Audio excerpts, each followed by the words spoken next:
নদিয়া অষ্টআশি কৃষ্ণগঞ্জ বিধানসভার কার্যালয় ফিতে কেটে উদ্বোধন করলেন কৃষ্ণগঞ্জ বিধানসভার বিজেপি প্রার্থী শ্রী সুকান্ত বিশ্বাস মহাশয়। উপস্থিত ছিলেন বিজেপির বিশিষ্ট জন ও কর্মীবৃন্দ।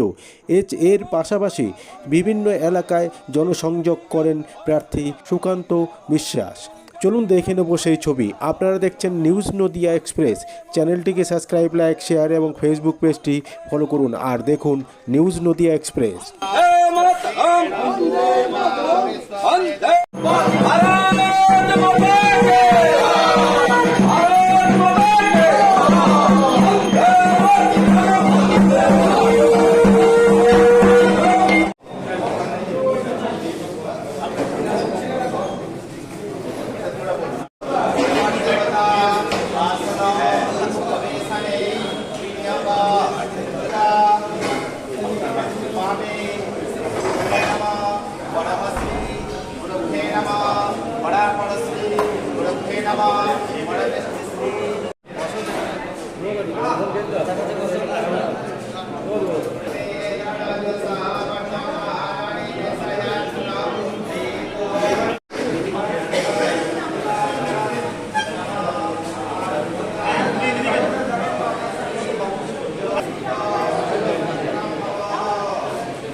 जिंदाबाद जिंदाबाद जिंदाबाद वंदे मातरम वंदे मातरम वंदे मातरम वंदे मातरम কাটতে হবে ছবিটা।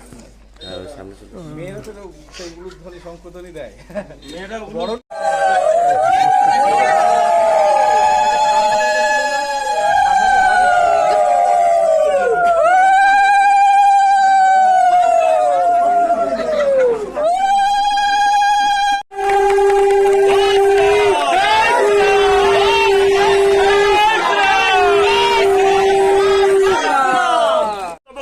করে নেবে।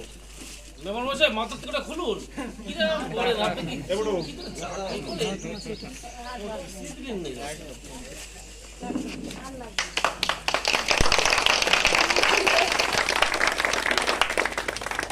আমাদের মণ্ডলের মহিলা নেত্রী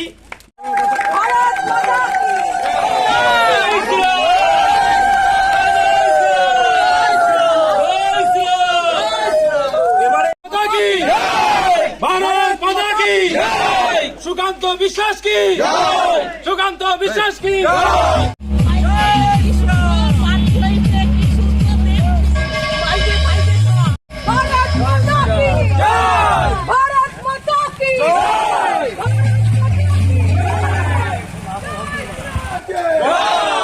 ভারত মাতা কে বিজেপি জিন্দাবাদ জিন্দাবাদ বিজেপি জিন্দাবাদ জিন্দাবাদ জিন্দাবাদ জিন্দাবাদ भारत माता के भारत माता के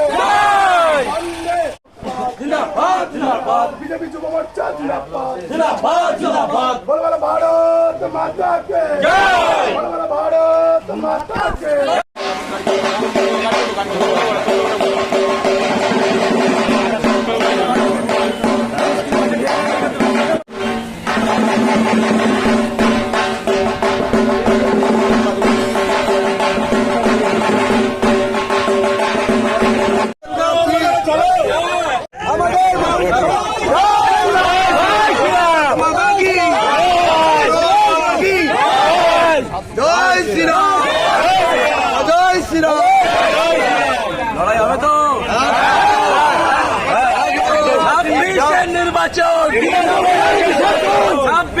নির্বাচন বাঁচতে চাই বাঁচতে চাই বাঁচতে চাই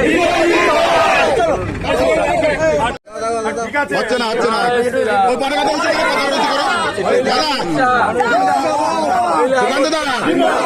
মহিলা মোর্চা যুব মোর্চা যুব মোর্চা কিষাণ মোর্চা বিজেপি বিজেপি নরেন্দ্র মোদী নরেন্দ্র মোদী অমিত শাহ অমিত শাহ। ছোট বৈঠক চলছে আমাদের শক্তি কেন্দ্র ভিত্তিক বৈঠক বলে বিজেপি ভাষায়। 6টা বুথ নিয়ে আমাদের একটা কমিটি হয়।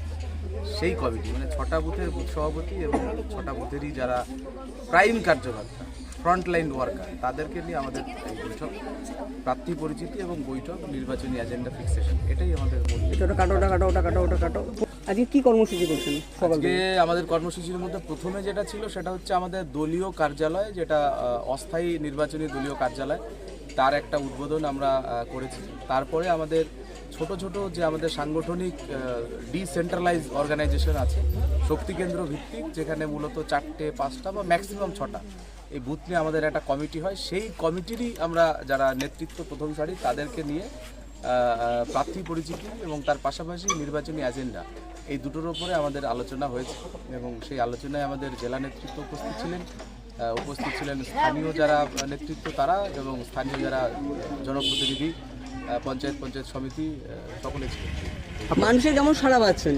মানুষের তো এখানে ব্যাপক সাড়া, কারণ এইসব এলাকা প্রত্যন্ত এলাকা আপনারা জানেন, এখান থেকে বাংলাদেশ বর্ডার খুব কাছে এবং লং টার্ম ধরে এখানে তৃণমূল বিসর্জন দিয়ে ছেড়ে দেবো এবার। এখানে দীর্ঘদিন ধরে মানুষের যে হিউম্যান ইন্ডেক্স তার কোনো সেই অর্থে কোনো উন্নয়ন হয়নি। যদিও আমরা এখানে এই মুহূর্তে বিধায়ক আমাদের বিজেপির, লোকসভা সাংসদ আমাদের বিজেপি, কিন্তু যে ফেডারেল স্ট্রাকচার যেটাকে বলে সেন্ট্রাল গভর্নমেন্টের সঙ্গে স্টেট গভর্নমেন্টের, সেই অ্যালায়েন্সটা যেহেতু মমতা ব্যানার্জি কখনো করেনি বা এর আগে তৃণমূলের আগে সিপিএমও করেনি, সেই কারণে আরও বেশি অসুবিধা হয়েছে এই সমস্ত এলাকাতে উন্নয়ন আসার জন্য। তাই আমরা যদি এখানে ক্ষমতায় আসি এবং রাজ্যে বিজেপি নিশ্চিতভাবে ক্ষমতায় আসছে, তাহলে আমাদের এই ফেডারেল স্ট্রাকচারটা ঠিক হবে। সেটাই আমরা গ্রামের মানুষকে বললাম যে আপনারা এটাই বলুন বিজেপি আসছে, এবং বিজেপি আসলেই কিন্তু এই সমস্ত জায়গায় ডাইরেক্টলি কলকাতার সঙ্গে কানেক্টিভিটি বাড়বে, জেলা সদর শহরের সঙ্গে কানেক্টিভিটি বাড়বে এবং এখানকার মানুষের কর্মসংস্কৃতি ফিরবে এবং এখানকার মানুষ সুখে স্বাচ্ছন্দ্যে নির্ভয়ে জীবনযাপন করবে। জয়ের পক্ষে কতখানি আশাবাদী? জয়ের বুকে মানে জয়ের পক্ষে আপনি কতটা আশাবাদী? জয়ের পক্ষে আমরা এখানে সবাই আশাবাদী এবং একই সাথে এটাও বলবো তৃণমূলও তাদের পরাজয়ের পক্ষে তারা 100% আশাবাদী।